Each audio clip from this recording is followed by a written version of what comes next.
serenitat. Una persona honesta. Crec que Pere és la persona adequada per a guiar aquest canvi en el poble. És una persona molt conscienciada, molt que sap el que fa, molt del poble d'Algemesí. Me pareix que és la persona adequada per al càrrec que s'ha presentat.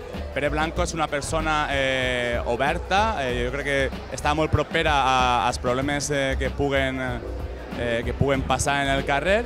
Dignitat i sobretot dialogant respecte en contraposició a Vicent Ramon, que ha sigut tot el contrari, l'odi al diferent, al que no pensa com ell.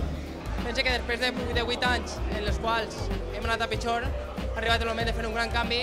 Té tot el meu apoyo i l'ha tingut sempre, entonces espero que esta vegada guanyi. Jo crec que és una persona que realment pot fer que aquests problemes se solucionen dins de l'Ajuntament, que realment s'han de solucionar. I la meva elecció va ser Pere. Considero que és la persona més preparada per a aquest càrrec i confio en que ens traga abans. En definitiva, Pere és un alcalde per a tot el poble, per a tots.